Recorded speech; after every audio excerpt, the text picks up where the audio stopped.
للرياض. إذا مشاهدينا راح نروح نشوفوا مع بعض قصة علي بوكروبة الرجل الكهربائي المعاق. نعم، علي بوكروبة هو رجل يلعب جسمه دور المحول الكهربائي، فلنتابع.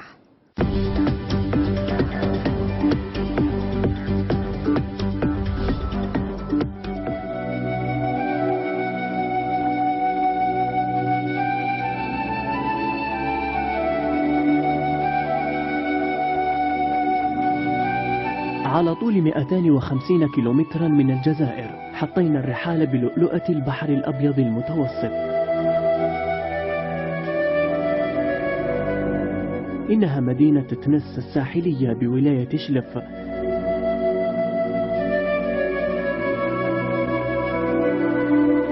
رحلة قادتنا لاكتشاف موهبة جديدة.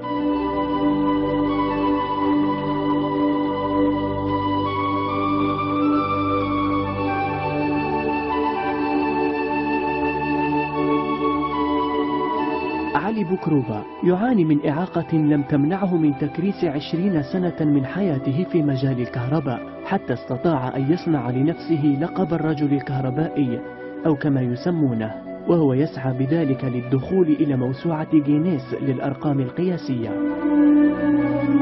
يعني كنت صغير، كنت يعني كان عندنا فوطو هاك في المارينا كما فوطو تاع كهرباء، يعني كنت نمس هذا الكورو ونخمس مع الناس غادي تفوت فيهم الكورو، يعني من هذاك الوقت سموني الرجل الكهربائي الجزائري. الستاج تاعي درتو 1993 في خميس تيفي للمركز الوطني للمعوقين بخميس تيفي. من 93 يعني بديت في التجارب، يعني من 93 لهنا يعني عندي 20 سنة ولا أكثر من 20 سنة وأنا في التجارب هذه.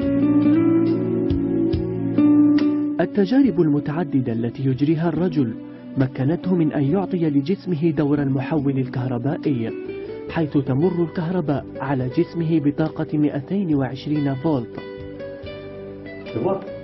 أنا الجسم تاعي يلعب دور محول كهربائي ومنظم كهربائي. اكتشاف الرجل حصل منذ أكثر من عقدين من الزمن، عندما كان يتعرض كل من يصافحه لصعقات كهربائية. كهرباء مباشرة.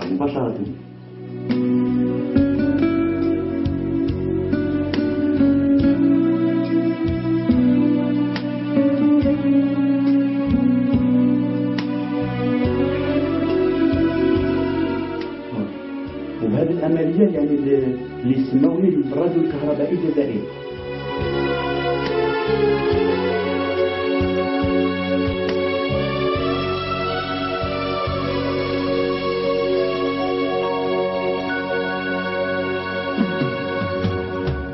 ونطلب يعني من الناس جميع الناس ما يعاونوش العملية هذه.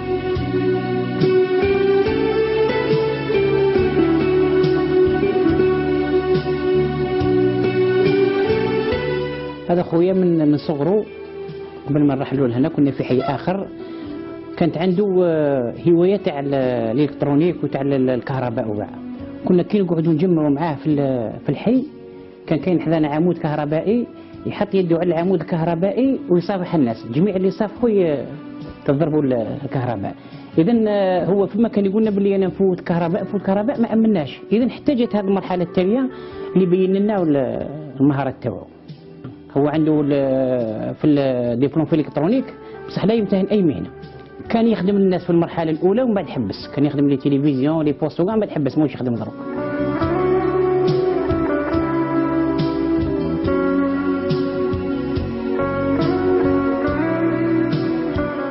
اتصلت يعني بناس تاع جينيس بوك للارقام القياسيه للجوري تاع جينيس بوك، باش يعني ندير تيست مع هذا الرجل الكهربائي السربي اللي موجود في صربيا المدعو سلافيسكا باجيك. لي جوري دي جينيس بوك يعني قالوا لي بلي لازم لي ميديا يهضروا عليك، يعني كاع القنوات الجزائريه يهضروا عليك، واتصل بالدوله يعني بالدوله الجزائريه يعني تديرك اون بريزون شارج باش تروح لانجلتير. طلب كاع من الناس اللي سواء مؤسسات او اي يعني ينظروا في هذه العمليه، يعني عمليه يعني اول جزائري اللي يوصل لهذه المرتبه يعني في كل تاريخ الالكترونيك والكهرباء. ويبقى الأمل الوحيد للرجل الكهربائي السفر إلى بريطانيا بغية خضوعه للتجربة التي قد تدخله إلى عالم الشهرة من بابه الواسع.